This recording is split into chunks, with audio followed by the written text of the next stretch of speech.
Alors on est dans la chôte Bi'ur Chametz. Dit le Rav Ben Ishchai, c'est le Rav Yosef qui l'emmène, c'est le Rav Ben Ishchai qui le dit. Yesh lenakot השיניים היטב לאחר גמר סעודה שחית ביום 14, ואלו שיש להם שיניים תותבות צריך לרחצם היטב בין החריצים. Alors le Rav Ben Ishchai amène l'histoire suivante. Maaseh bechassid echad, il y avait un homme pieux, Hassid. Il a rêvé le soir de Pessah, après la Haggadah. Il a fait la Haggadah, il a fait tout, il rêve, qu'on lui dit dans le rêve, tu as mangé Hametz. Et il avait peur, il a dit, qu'est-ce que la signification de ce rêve? Et le rêve lui a travaillé toute la journée dans la tête. Top. Alors, le lendemain, il est parti voir son Rav. Il dit, qu'est-ce qui se passe et tout ça? Il dit, je sais pas, halom tov, halom shalom. Ok? Le lendemain, le rêve se répète. On te dit, si un rêve se répète, faut faire attention. C'est ça? Alors il s'est réveillé le deuxième soir, il a commencé à pleurer. Il a pleuré, il s'est endormi. Il se réveille, il s'endort, et dans le rêve, on lui montre. On dit, tu sais comment tu as mangé Hametz B'Pessah? Tu avais le dernier repas que tu as mangé avant Pessah, il y avait du Hametz. Et il t'est resté entre les dents. Et quand tu as mâché la matzah, quand tu as fait alahilat matzah et tu as mâché la matzah, le Hametz, le petit bout de Hametz qui était entre les dents, il est sorti avec la matzah, tu l'as avalé. Hametz B'Pessah bema shehu. Lo batel b'shishim B'Pessah. Alors, on lui a expliqué, voilà, tu as mangé Hametz B'Pessah. Regardez où ça va, jusqu'à où ça va. De là, le Rav Ben Ishchai, il dit l'importance de se brosser le dent et passer la soie dentaire. Très important. Okay? Maintenant, c'est lui qui a le dentier. Alors, celui qui a le dentier, l'irchotza metev ben haritzim, ad shelo yishaer sham chametz, et même ya'are alehem maim rotchim mikli rishon. Et il faut verser sur le dentier, juste avant Pessah, il doit verser de l'eau bouillante, okay? Pour enlever tout ce qui reste pour les dents. Alors voilà. Alors il dit ici, c'est important. Next.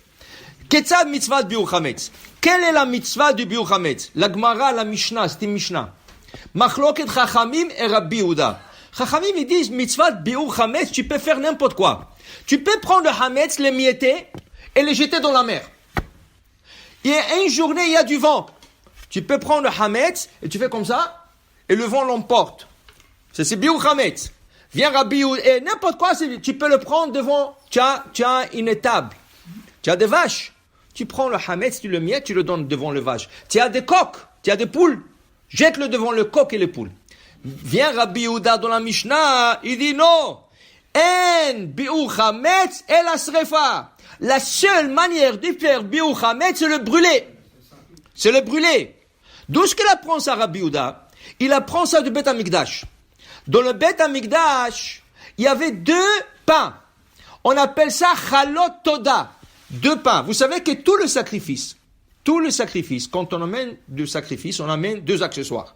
Le vin et la pâte, la farine. De la farine, il faisait des galettes. Tout le sacrifice pendant l'année, pas pendant Pessah, pendant l'année. Tout le sacrifice qui était accompagné avec la pâte a été faite en galettes. Et le Kohanim mangeait, et certains brûlaient. Maintenant, il y a 2 sacrifices exceptionnels. 2. 1, Shavuot. Shavuot, le sacrifice Telechem. Le sacrifice de pain qui vient de blé, de la nouvelle récolte du blé. Dans le Beth Amikdash, de Pessah jusqu'à Shavuot, cette semaine, ils ne mangeaient pas le blé. Parce que c'est la nouvelle récolte. Ils mangeaient Yashan. Alors ils attendaient jusqu'à Shavuot. Nous déjà, après le 2e soir de Pessah, c'est fini, il n'y a plus de Yashan. Tu peux manger la nouvelle récolte de blé, tu peux manger la nouvelle récolte de l'orge. Dans Beth Amikdash, ils pouvaient manger de l'orge, de la nouvelle récolte, mais pas du blé. Le blé, il fallait attendre 50 jours jusqu'à Shavuot. Quel était le sacrifice de Shavuot? Shtei halechem. 2 pains pétris et faits de la nouvelle récolte de blé. Ok? Ça, c'est un sacrifice. Deuxième sacrifice. Quel était le deuxième sacrifice? C'était Korban Toda. Le sacrifice de remerciement.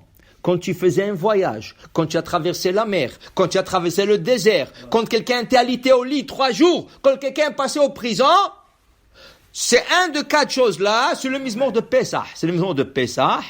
Odou l'Hashem ki tov, ki lo hasdo, yomeru geolé Hashem, asher geala miatzar, ou me'aratzot ki betza mimizrach ou ma'arav. C'est le mizmor de Pesach, il y a le 4 personnes là-bas. Tu as amené, quand tu venais au Beth Amikdash, tu as amené ton sacrifice, le mouton, le taureau, n'importe quoi. Et tu emmenais Arbaim halot, 40 halot, dont 30 sont matzah et 10 sont hametz.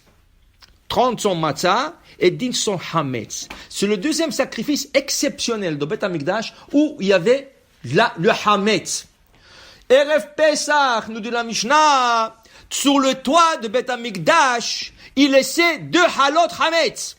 Il y avait 2 halot hametz sur le toit. Et tout le monde à Jérusalem, il pouvait voir le toit de Beth Amikdash. Quand il est arrivé la 4e heure de la journée, après le lever de soleil, le Kohanim venait, il enlevait une chala. Il enlevait une chala.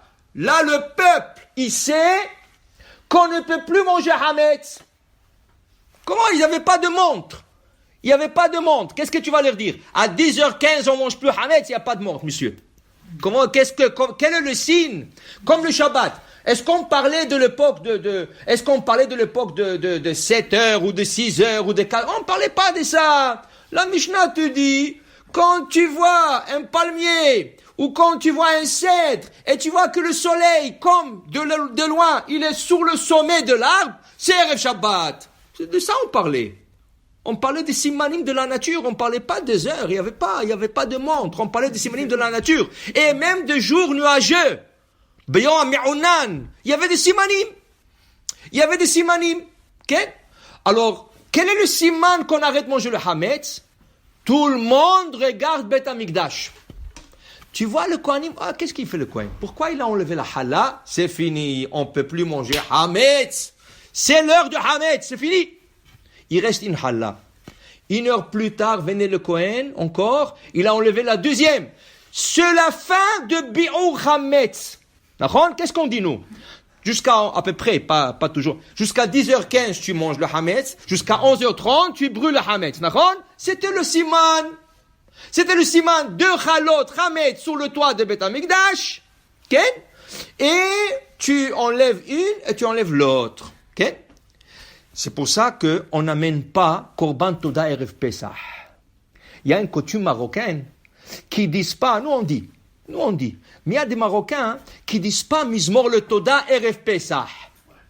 Ok? Lama, parce que, Katouf, kacha. Pourquoi? Parce que en Beth Amikdash, dans le temple, on disait, on pouvait pas emmener le sacrifice Toda. Parce que c'est le seul sacrifice où il y avait de Hametz. Qu'est-ce que je vais faire avec ce Hametz? Le Kohanim ne pourront pas le manger. Alors tu n'emmènes pas un sacrifice où il y a du Hametz. Tu veux emmener Hacham, Erev Pesach, tu veux emmener Hatat, il n'y a pas le temps. Mais si tu veux, on peut te pousser un peu. Mais pas Korban Toda. Alors il y a des Marocains qui ne disent pas Korban Mizmor le Toda, Erev Pesach. Que ça dit le Rama. Okay? Al-Kol Panim, ça c'était le Simanim. C'était simanim, comment on savait qu'il faut arrêter. Maintenant, qu'est-ce qu'on faisait avec ce pain? On le brûlait. Comment on a enlevé ce pain? On le brûlait. Vient Rabbi Yehuda, il dit, comme dans le Beth Amikdash, le dernier Hametz, qu'est-ce qu'on faisait avec? Srefa. En biur Hametz, elle a besrefa. Vient le Shulchan Aruch. Il dit, si tu veux suivre Chachamim, émietter le pain, le jeter dans la mer, tu peux. Tu veux le mettre devant tes animaux, tu peux. Okay?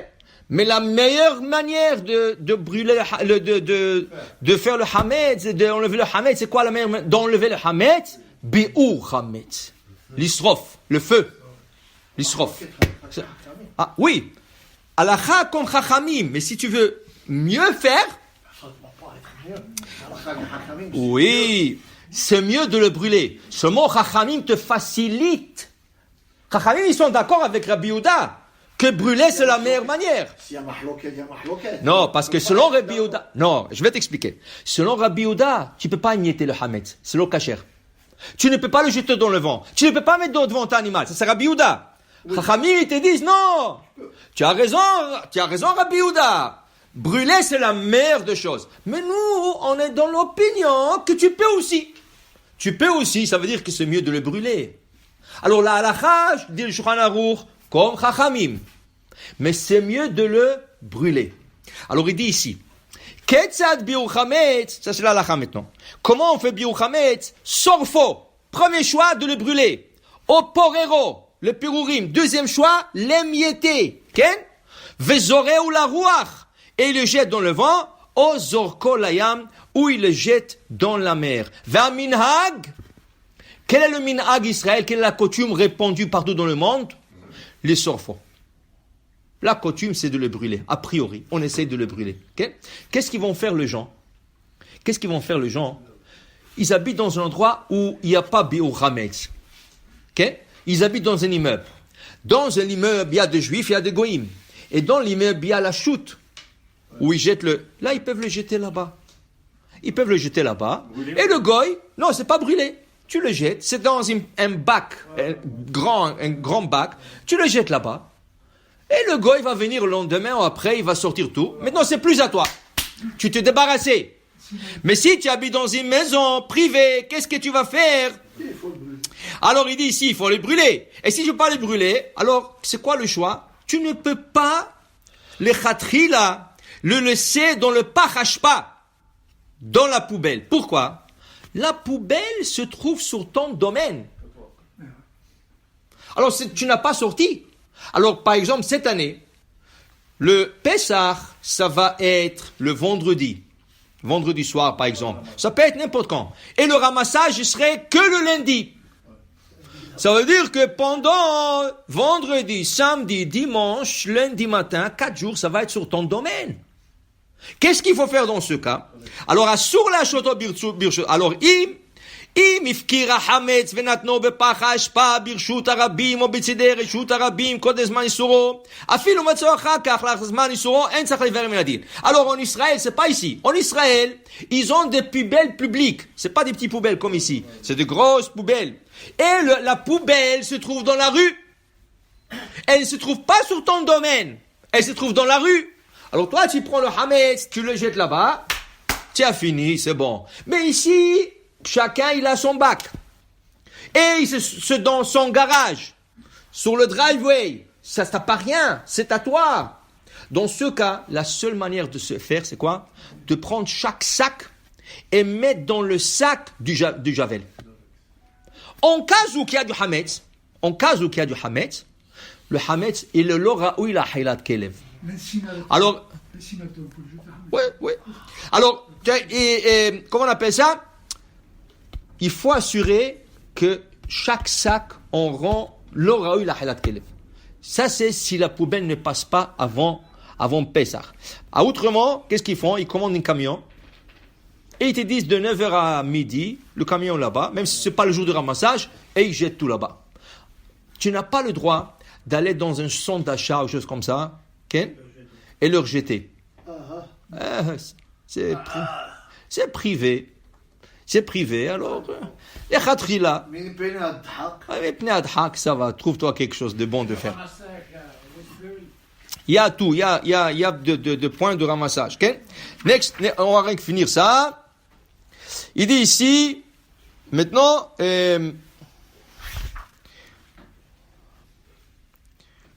כל המשעה חמץ ברשותו בפסח, ביטל מצוות עשה, שנאמר תשביתו צאן בתיכם, ועבר לא תעשה, שנאמר לא יראה לך חמץ. Il dit, si tu n'as pas liquidé ton hametz, tu fais 2 péchés. Un péché sur forme positive, un péché sur forme négative. Le positif, c'est écrit dans la Torah, tashbitu, enlever le hametz. Celui qui de forme négative, c'est écrit Lo yira'eh lecha chametz.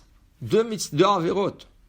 Alors c'est dommage. Alors il faut faire tout le nécessaire cette semaine, ou la semaine qui vient, pour essayer de ne pas avoir le hametz, pour liquider. Alors n'oubliez pas, il y a le sac ou il y a plus de sac maintenant, c'est dans l'aspirateur. Ok? Ça c'est un. Et des fois tu regardes maintenant, ils ont le nouveau bac là, le petit, que pour les déchets alimentaires. Regarde dedans. Qu'est-ce qui reste de Hametz dedans? Okay? Maintenant c'est l'été, c'est tout est en train de dégivrer. Regarde dans la cour s'il ne reste pas du pain de l'autre saison. Alors il faut faire tout pour être mekayem cette mitzvah. Baruch Adonai Le'olam. Amen ve amen.